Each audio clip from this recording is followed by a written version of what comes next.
नमस्कार।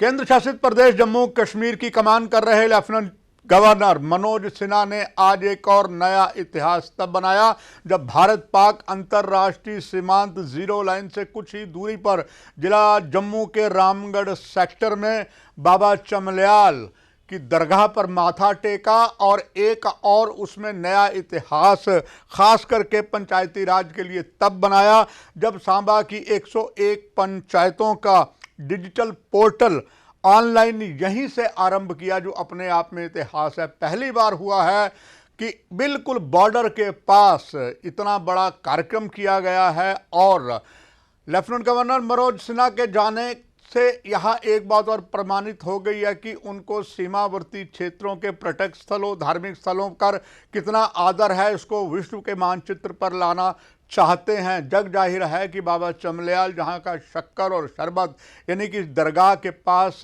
जो पानी और मिट्टी है जिसे शरबत और शक्कर कहा जाता है, चंबल रोग के लिए एकमात्र इलाज है। कहा जाता है कि एलोपैथिक में किसी भी तरीके का चंबल का इलाज नहीं है। यहाँ पर जो बाबा की दरगाह है, यहाँ पर न केवल भारत के, पाकिस्तान और देश के अलग अलग कई हिस्सों से, विदेशों से भी चंबल रोग पीड़ित यहाँ आते हैं और उनको यहाँ रहने से 7 दिन रहने के बाद जब वो यहाँ की शक्कर और शरबत लगाते हैं, चंबल रोग से निजात पाते हैं। स्वयं एलजी ने यहाँ पर माथा टेका। आपको ये भी बताते चलें कि ग्रामीण क्षेत्रों, सीमावर्ती क्षेत्रों में पर्यटक को और आकर्षित करने के लिए इससे पहले 2 अक्टूबर को आरएसपुरा सेक्टर के सुचेतगढ़ में स्वयं एलजी ने जाकर वहाँ पर जो बीटिंग रिट्रीट बीएसएफ द्वारा वहाँ करवाई जाती थी पर्यटकों के लिए, उसका भी एक बहुत अच्छा आयाम सामने आने लगा है। और इसी आरएसपुरा सेक्टर में सबसे पहले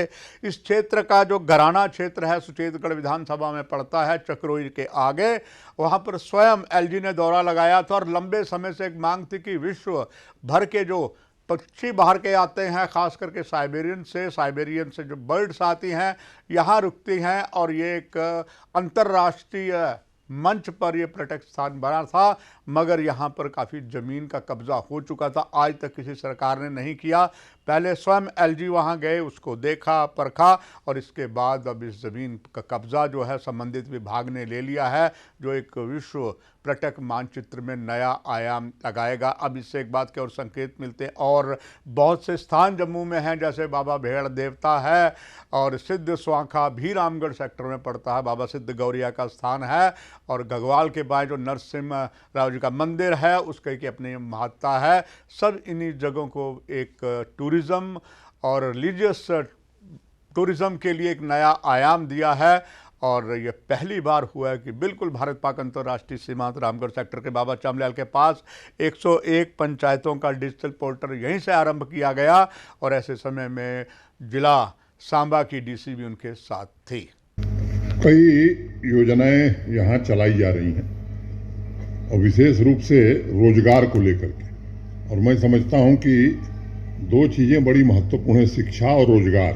मैं जैसा अभी डीसी महोदया ने बताया, न्यूनतम 10 हर पंचायत से चिन्हित करना, इंस्टीट्यूट है उससे जोड़ करके उनकी ट्रेनिंग कराना ताकि वो अपना काम कर सके। ये सच है कि सबको सरकारी नौकरी नहीं दी जा सकती। ऐसे ही भारत सरकार की मदद के कारण अनेक योजनाएं यहाँ खास तौर से इस रीजन में प्रारंभ हुई। उससे भी मुझे लगता है कि काफी हद तक सुविधा होगी लोगों को। इस इलाके में अधिक से अधिक सोलर पंप मिले, इसका इंतजाम निश्चित रूप से किया जाएगा। बसंतर नदी का जिक्र कुछ साथियों ने किया है। उपजाऊ जमीन का बड़ा हिस्सा पानी के कारण बह जाता है। एक यहाँ से डीपीआर बनकर के सेंट्रल वाटर कमीशन को गई थी, 25 करोड़ रुपए की प्रोजेक्ट रिपोर्ट उन लोगों ने बनाई है। मैं उम्मीद करता हूं कि तकनीकी स्वीकृति उसकी हुई है, वित्तीय स्वीकृति भी निश्चित रूप से हो जानी चाहिए। और आप सबसे मैं निवेदन करूंगा कि संवेदनशीलता के साथ काम को आगे बढ़ाने की जरूरत है। For more updates, do subscribe our YouTube channel and don't forget to hit the bell notification icon.